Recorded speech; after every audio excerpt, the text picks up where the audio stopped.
Sports, where we review all the best sports takes from around the country. Now, if this is your first time, please don't forget to subscribe. We are building an amazing community here, and it's going so well, so fast, and I would absolutely love to see you part of it. I read every single comment. So if you think what I'm saying is ridiculous, let me know below. If you think what I'm saying is amazing, also let me know. Either way, let's have some fun, let's get into some fights, and ultimately, let's just build an amazing community. I really see this channel, not only mine, but also yours as well. I'm trying to build something special here, and I really think we can do it, and honestly, we're already well on our way. So without further ado, let's get to it. We're with Colin Cowherd and the Herd talking about the ending of the Lions versus Cowboys game. If you haven't seen this or heard of this, it was a crazy penalty that took place for a 2-point conversion where one of the Detroit Lions did check it and say, with the ref to be an eligible receiver, but the referee apparently didn't honor it, and so now the 2-point conversion didn't count. I mean, it was chaos. I mean, it really was, and everyone was freaking out. Now, I do want to say this at the top. This is why I called out the Dallas Cowboys fans for complaining last week about their game versus the Dolphins, where they were complaining about the refs and the calls and this or that. And I kept saying, what goes around comes around, what goes around comes around. And they said, no, that's ridiculous, that's ridiculous, that's ridiculous. Now they truly won because of a terrible call. Now, if you don't want to take my word for it, take Troy Aikman's word for it. Troy Aikman is literally a Dallas Cowboys Hall of Famer at the Mount Rushmore, the top of the top of the top, and even he said it was ridiculous that clearly the Cowboys lost that game. I am going to defer to Troy Aikman, an ex-Dallas Cowboys, a Hall of Famer, Ring of Honor. I mean, an elite quarterback, all of that, and obviously a highly respected Cowboys, an old Cowboy. So even he is saying it. He wasn't, Now, the one argument is that, and I can see this, that the one lineman wanted to just try to not bring too much attention to himself. So he just kind of wanted to sneak on by and say, hey, by the way, I'm eligible. And then, get out of the way, just kind of quickly do it and not. That is an argument that I can see, but he did go up to them. Was it just like the perfect time where he's looking at the guy and then as the ref's turning away, and it's just one of those things where they just miss each other? I think that's possible as well. I think there has to be maybe in the future a more, a more measured way of maybe saying you're eligible. I don't know exactly how. Maybe it's like, you need to say a certain word. I am checking, I am eligible. And then the ref has to confirm you are eligible. It has to be like, and he has to say your number. Number 86 is eligible. I don't know exactly what has to be done, but maybe it has to be something a little bit more formal than that, or maybe nothing has to change at all. And it could be an overreaction to all of this. But let's definitely check out what Colin has to say about it with regards to that. I just wanted to share my opinions at the top because one of my biggest things was last week was fighting with Cowboys fans saying that the refs. And I said, refs miss calls all the time. It's not good. I'm not saying it's a good thing, but it's just the way it is. People are going to make mistakes. There's going to be errors. And, it tends to balance it out. And now the Cowboys truly won a game because of a terrible call.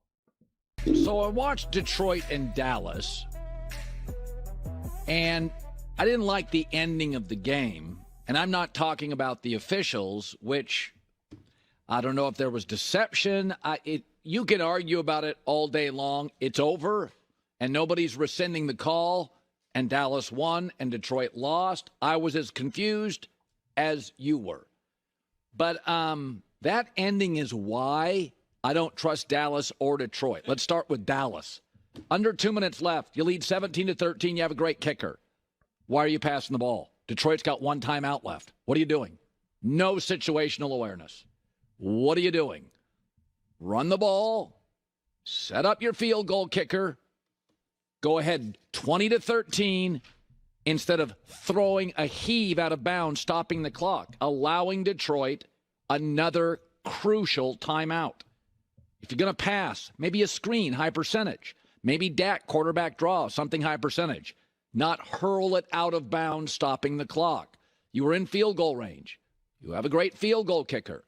Go up by a touchdown. It's not difficult. Dak should know better. Mike McCarthy should know better. What's going on? Another Mike McCarthy blunder with clock management. So I think that's a great point. I didn't know that this is where he was going to kind of bring it. He's obviously not talking about the controversy, so too much. He kind of wants to also kind of skip over the ref calls. He's done this historically with a lot of calls. And a lot of the way he kind of handles it, I agree, because it's done. It's the call. It is what it is. And then he also tries to find other reasons why a team lost and outside of the refs, which it is what you're taught as an athlete growing up. For all of you who maybe haven't played sports, like, you understand that refs, you're coached hard, that refs and umpires and, everything in between, that they're going to miss calls. And that's not the reason why you lose. It's not the reason why you win. It's like, and if it's a close game and you're only down and you just win by one, or you just lose by one or two or whatever it may be, and then, and a ref blows a call, it's like, well, you should have been winning more then. You shouldn't have put yourself in that situation. And that's kind of what he's alluding to here. And like anything, it's both right and wrong, right? Sometimes you can only beat a team by 1 point. And if the refs mess up that margin, well, then you lose, and that's just is what it is. But I do understand too that, and people really fail to see this, that refs are humans. I mean, think about how many professional athletes mess up in any given game. Dropping passes, run the wrong route, hit someone completely illegally, not questionably, but just completely illegally, right? They mess up all the time. We're humans. You probably mess up at least 5 times a day, every single day. And, these referees are just it's going to happen. It's guaranteed to happen. And the problem is that the media highlights certain wrongs and not all of them. So it looks like there's maybe an imbalance, or it looks like, oh my God, the refs keep missing calls today, or they keep, throwing the flag when they shouldn't. And it's like, but we're not seeing on the broadcast maybe like all the other 10, 15 holds that like weren't, like really in the NFL, if you really think about it, you can throw a flag every single time. I mean, you really can. And on the broadcast, they say this, like the Troy Aikmans of the world say this all the time. It's like pretty much holding every single time, pass interference. Same thing in basketball. LeBron James is getting fouled practically every single time. Joel Embiid, Jokic, like all these players are always getting fouled. And it's just like, you can't blow the whistle all the time. You just can't. Go back and watch tape of Shaquille O'Neal playing. I mean, it's practically a foul every single time. And so I don't know what the solution is, honestly. I mean, you'd have to rewrite the entire game in the rule book and how you play. So it's just tricky in that regard. But I totally agree with what Colin's saying here about the Cowboys. And this has been my issue with the Cowboys really for years, but I don't really care about the past because it's not necessarily relevant to what's happening this season with the Cowboys. The Cowboys are a decent team. They're a good team. They're not great and they're not elite. And the gameplay against Detroit kind of shows that. They're not smart. They don't make the smart decisions game in and game out, okay? And when they do win, they can often just squirt on by, or they get lucky, or, it's just one of those things. And so the Cowboys find ways to lose games rather than find ways to win games. And that's the problem with the Cowboys. And that's been the problem with Dak for a long time. He's constant. Think about all these controversy type situations that Dak has been involved in. And I guess McCarthy now, the duo of them.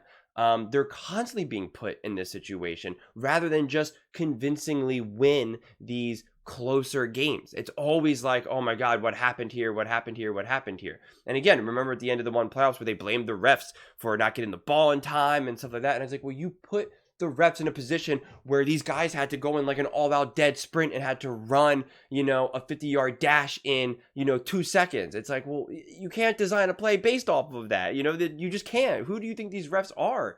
I mean, the professional athletes could barely get on the line in time. So it's just one of those things that the Cowboys do this to themselves. But I also have way more to say also about Detroit that I want to get into as well. How about Detroit? Yes, the refs appeared to hose you, but take a PAT and go to overtime. You had momentum. You just kept that Cowboy team on the field. What are you doing? Dan Campbell, you're not a fan. You're a coach. Okay, so before he goes more, and I wholeheartedly agree. When I'm watching Detroit, and I really, really like Detroit, and I really like Dan Campbell, and I want to see Goff succeed. I want to see that whole team succeed. I do, actually. if it's not going to be the Eagles, because as I've mentioned before, I am an Eagles fan. If it's not going to be the Eagles, I feel like I want to see Detroit come out. I mean, I really do. I'd love to see Detroit play. But anyway, I digress. When you're watching Detroit, Dan Campbell, the way he runs that team in the offense, he runs it like, again, it's not high IQ. It's just put your head down and barrel through, right? It's these fake plays, and he's all about the emotion and fight and this or that.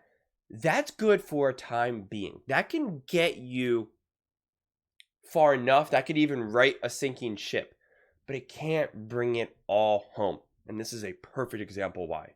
He went for the 2-point conversion and it didn't work, which was ballsy, and that's fine. If you want to say, hey, you know what, we go for it, that's fine. That's your identity. But even then, I wouldn't have said that it was the best case scenario, because Detroit clearly had the momentum. Detroit's defense was playing great, and Detroit's offense was playing great.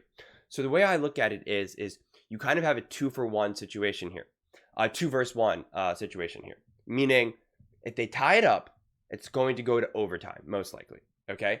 Now, it's a 50-50 chance of winning the coin flip. Okay. So if they win the coin flip, all they have to do is score a touchdown, which they were rolling. And there is a great chance that they would have been able to march back down on Dallas, especially because Dallas just got done playing defense. Their defense is gassed now, and now they're immediately playing defense again. So now, bam, that's a great chance to score a touchdown. Bing, bang, boom, you win. Now let's say you lose the toss, okay? And now Dallas comes up. You just have to hold Dallas to a field goal, which you were doing a great job of playing defense and keeping them out of the end zone. There you go. And so now you would have had an overtime. The odds were in your favor to win. It wasn't just a 50-50. It was most likely 75-25 in that regard, based off of how those final 10 minutes were unfolding. So I would have gone for it. I mean, I would have not gone for 2 again and let it just boil down to just this one moment, right? Because I don't know what the exact odds are of getting that 2-point conversion. Probably not 50%. I really don't, I don't know how you would even calculate those odds, because you'd have to factor in the players and all of this and the distance. I mean, he even went for it when they were, farther back. I mean, and again, that to me is like a lack of IQ in that regard, of intelligence. And I don't want to say that he's not intelligent. I'm not saying that he's dumb or stupid or this or that, but that's not his coaching identity. His identity isn't like, we're going to be smart, we're going to be this, we're going to be that. His coaching identity is, we're going to be ballers. We're here, let's go. It's like, he's definitely the kind of guy where he sees a brick wall and he just wants to figure out, how can we run through that brick wall, right? And then you have these other coaches like the Sean McVays, the Shanahans, the Andy Reids. They see a brick wall and they go, okay, you know what? Let's take a look at this. All right, I think if we maybe build some ropes here, we get some steps over here and a ladder over there, we'll be able to climb up here and we'll be able to bring these players over top. It's more of a design. And yep, we do have this one big guy who can barrel through the brick wall if need be, but it's a whole scheme. And Detroit doesn't do that. I mean, they just don't. That's not their identity. And I get it. I think that was needed when Dan Campbell came over to try to fix Detroit and get them back on track and get that culture back on track. But I think if you want to truly excel and be truly a winning franchise, that can't be your identity. It can't just be, we're just going to put our head down and try to run through brick walls. And to me, this game highlights it perfectly. And in a lot of ways, that's the problem with the Eagles and Nick Sirianni. That he always wants to go for it on 4th down and this or that, which I like. I love that that's how football is now, where we go for it on more 4th downs. And honestly, I hope the NFL copies some of Dan Campbell's, where he's doing all these punt fakes and stuff. I hope we see more of that in the NFL, more punt fakes, field goal fakes. Like, that's just fun to watch. So I hope that also gets adopted. But at the same time, you can really shoot yourself in the foot severely. Players always want to go for it. Fans always want to go for it. That's what I was just saying. Coaches step in unemotionally, without reckless regard, and just kick the PAT. You'd already used your trick play, and it was a great trick play. Confused the refs. But now you can't go back to another trick play. And Dallas is too good situationally on defense to try and score again in that crowded red zone. What are you doing? Again, Everybody wants to talk about the officials, and I get it. But this illustrates why I don't think Detroit or Dallas are trustable late in games, in big playoff games where the margins shrink. There's no more Washington Commanders in the playoffs. There's no more Carolina Panthers. Yeah, Dallas is 8-0 at home. Great. You're not going to get these New York Giants twice in the playoffs. You're getting a San Francisco. You're going to get an angry Philadelphia. You're getting a red-hot Rams team. You're maybe getting a Packer team that is spinning it offensively. Reassess plans when information and data change. You'd used your trick play, and it really should have been a walk-off win. It should have been. It looks like it was a blunder. I got your back on that one. But it didn't because the officials were confused. I was confused. Viewers confused. And that's what happens. This is why I love not emotional coaches. It's why I don't like Sirianni, because he's always emotional and running up and down the sideline and doing this thing and stuff. I don't like it. It's why I've always favored like an Andy Reid. I was pretty much born and raised under Andy Reid being my, the NFL coach. And so I've always favor that calm, cool, and collected person. And Dan Campbell, that's the thing. He was obviously angry that they didn't get the 2-point conversion. And then they even got the penalty. And it was just like, no, you're not going to tell me no. You're not going to tell me you can't. No. I'm still going to get it, and we're still going to do it. Cooler heads have to prevail. I get that the players feel that way. I get the fans feel that way. I get the whole city feels that way.